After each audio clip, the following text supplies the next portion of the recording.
আসসালামু আলাইকুম, কেমন আছেন সবাই? মুক্তাজ মিনি কিচেন থেকে আজকে আপনাদের সবাইকে স্বাগতম জানাচ্ছি ট্র্যাডিশনাল সেমাই পিঠার ছোটোখাটো একটা ভিডিও দেখার জন্য। আশা করছি আমার আজকের ভিডিও আপনাদের কাছে ভালো লাগবে, কারণ একটা সময় এই সেমাইয়ের এত বেশি প্রচলন ছিল। রমজানের ঈদ আসবে তার 10-15 দিন আগ থেকে সবাই এত বেশি ব্যস্ত হয়ে পড়তো এই সেমাই পিঠাটা বানানোর জন্য, অথচ এখন এগুলা দেখা যায় না বললেই চলে।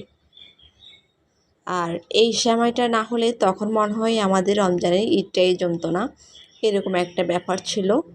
তো আজকে আমি সেমাই পিঠাটা রান্না করব, আর সেজন্য আমি নিয়েছি এখানে কিছুটা ফ্রেশ কোরানো নারকেল, আর এখানে কিছুটা বাদামকে আমি ভাজি করে তারপর একটু ভেঙে নিয়েছি। এই বাদামগুলো দেওয়ার কারণে সেমাইগুলো যখন খাবো তখন দেখা গেছে অনেক বেশি মজা লাগবে, কারণ ভাজি বাদামের ফ্লেভারটা থাকে আসলে অন্যরকম। তা আমরা কিন্তু এই সেমাইটা ছোটোবেলা থেকে দেখে আসছি, আমাদের বাড়িতে যখন রান্না করতো তখন এই বাদাম এভাবে ব্যবহার করতো। আবার অনেক ক্ষেত্রে কিন্তু কাঁচা বাদামও পাটায় বেটে তারপরে সেমাইয়ের সাথে রান্না করতো। রান্না করার জন্য এখানে আমি কিছুটা দুধ নিয়েছি, আর দুধের মধ্যে তেজপাতা, এলাচ, দারুচিনি দিয়েছি। আর এখন এখানে আমি মিডিয়াম কিছুটা চিনি দিয়েছি, যেহেতু আমরা মিষ্টি বেশি খেতে পছন্দ করি না সেজন্য।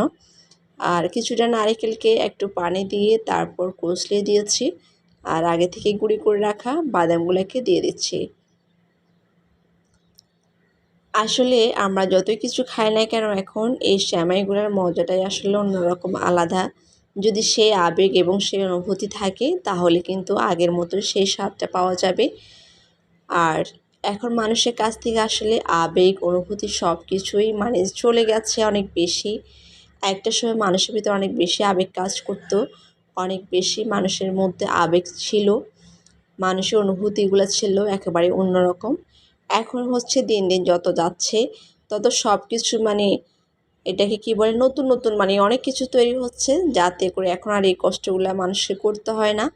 এখন সব রেডিমেড হয়ে গেছে, মানুষ রেডিমেড খেতেই পছন্দ করে, কষ্ট করে আর কেউ খেতে চায় না। তো আমরা আসলে এখন সেই সময়টাকে খুব বেশি মিস করতেছি।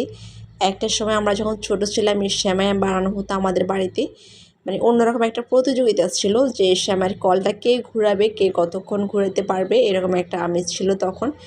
এখন আর সেটা নেই, যেটা আমাদের বাচ্চারা পাচ্ছে না। আমাদের বাচ্চারা অনেক কিছু দেখছে না, অনেক কিছু থেকে তারা বঞ্চিত আসলে। তো এগুলো আসলে আর বলেও লাভ নেই, সময়ের সাথে সাথে সব কিছু আসলে এরকম পরিবর্তন হবেই। সামনে দেখা গেছে আরও অনেক কিছুই পরিবর্তন হবে, এখন যেটা আছে সেটাও থাকবে না। তো কথা বলতে বলতে একটা পর্যায়ে দেখতে পাচ্ছেন সেমাইগুলো কিন্তু হয়ে গেছে। শেষ পর্যায়ে আমি এখানে কিছুটা কিশমিশ দিয়ে দিব। আর সেমাইটা খুব বেশি পাতলা হলেও খেতে ভালো লাগে না, মোটামুটি যখন এরকম মাখো মাখো হবে তখন সেমাইটা খেতে ভালো লাগে। তা আমার সেমাইটা হয়ে গেছে, আমি সেমাইটা এখন নামিয়ে নিচ্ছি। আজকে ভিডিওটা করার কারণ হচ্ছে আমি অনেকদিন পরে সেমাইটা রান্না করছি, আমার কাছে অনেক বেশি ভালো লেগেছে, সেজন্য আপনাদের সাথে ভিডিওটা শেয়ার করা। কেমন লেগেছে ভিডিওটা আপনারা অবশ্যই কমেন্ট করে জানাবেন। যদি ভালো লাগে তাহলে একটা লাইক, একটা কমেন্ট করবেন তো অবশ্যই। তা আজকের মতো এখান থেকে বিদায় নিচ্ছি।